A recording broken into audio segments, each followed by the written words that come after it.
phase du coup, c'est le séjour de cohésion qu'on est en train de vivre, donc c'est pendant 2 semaines.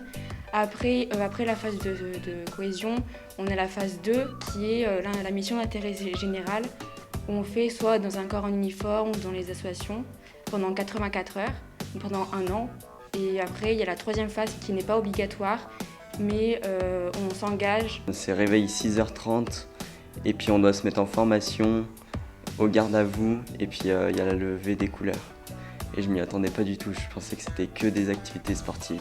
Il y a 2 personnes qui sont désignées pour lever le drapeau, une fille et un garçon. C'est pas du tout comme je l'imaginais, enfin, c'est plus carré quoi.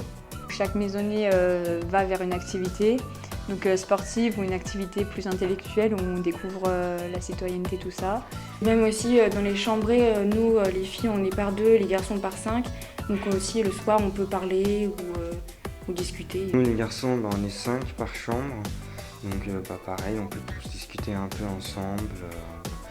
Je m'attendais vraiment à un truc vraiment purement militaire, mais alors en fait c'était pas du tout ça. Il y a un côté militaire quand on fait par exemple le lever des couleurs et qu'on chante la Marseillaise, mais sinon c'est vraiment c'est que des activités, tout ça, c'est vraiment hyper intéressant. Après on fait les conseils de maisonnée, donc là c'est vraiment on parle de la journée, de ce qui nous a plu, ce qui nous a pas plu, ce qu'il faudrait améliorer, et s'il y a eu des problèmes entre nous, on peut aussi les régler à ce moment-là. En plus avec la pandémie, j'ai pas eu le temps de beaucoup sociabiliser, du coup je suis venu ici pour rencontrer plus de gens, on va pas se mentir, et en même temps je suis venu ici pour apprendre les valeurs françaises qui se perdent je pense, dans cette société qui est en décadence, clairement. Je me suis pas vraiment inscrit volontairement, mais en vrai, au final, en vrai ça va, j'aime bien en fait. C'est comme un peu sortir de son zone de confort, genre moi à la maison je suis bien quoi, j'aime bien être tranquille, et là c'est genre sortir de son zone de confort quoi. Et quand il y en a un qui est puni, à cause de la cohésion, forcément tout le monde est puni. Du coup on a dû faire 6 km entre compagnies, et du coup ça nous a bien aidé quoi, enfin, à nous connaître, à nous aider, à entraider pour ceux qui étaient derrière, les plus forts aider les plus faibles, etc.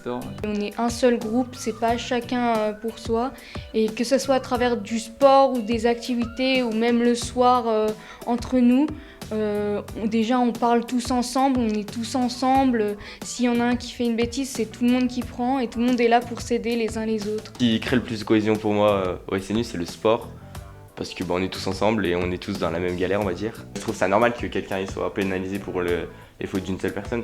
Enfin on est une équipe, c'est soit tout le monde le fait, soit personne le fait en fait. C'est ça, c'est le but de la cohésion.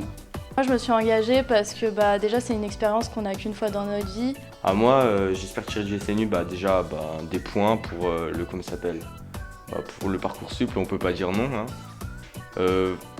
Une bonne expérience aussi parce que on aura vécu quelque chose que peut-être les autres ne verront pas comme nous on l'a vécu. Une cohésion de groupe, rencontrer un groupe et avoir une cohésion comme on n'a pas réellement dans la vie d'habitude, dans le civil. En fait j'avais trop de temps libre et du coup c'était gratuit, donc je suis venu.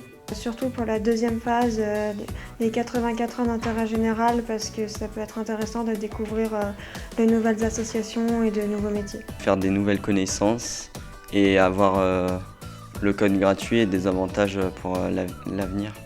Ça peut beaucoup aider pour les études supérieures, ça peut faire des points en plus et aussi sur le CV parce que ça montre qu'on est engagé. Et faire des rencontres avec des tout types de jeunes en fait, même ceux qu'on ne pensait pas qui pouvaient être nos amis, et ça peut renforcer des liens et nous apprendre aussi à être autonomes, ça pourrait nous servir aussi pour après. Moi je la recommanderais mais pas à mes potes, parce que je sais que c'est des couches tard et des lève tard aussi, donc ça irait pas du tout. Alors moi personnellement je pense que je recommanderais le SNU, oui, mais pas pour tout le monde. Je le recommande, si on sait à quoi s'attendre, ça peut plaire à certaines personnes. C'est une très belle expérience, par contre il ne faut pas trop craindre la discipline parce qu'il y en a quand même beaucoup, surtout le matin. Vu qu'on se parle beaucoup, vu qu'on n'a pas nos téléphones, du coup ça permet de plus se connaître et tout. Je trouve que c'est une bonne expérience. Les activités en équipe, ça soude en fait, au début on se connaissait pas du tout, puis c'est facile en fait, puisqu'on est tous dans le même bateau. Les petits temps le soir en coloc, ça rapproche beaucoup. Moi je vais faire un métier qui n'a rien à voir, je vais devenir ingénieur. On va bien faire éducateur canin en fait. Moi j'aimerais faire carrière dans l'armée. Moi j'en ai aucune idée pour l'instant. Je compte faire carrière dans l'armée. Je voulais entrer en gendarmerie plus tard. Je sais pas ce que je veux faire, je pense pas dans l'armée. Être dans la police scientifique.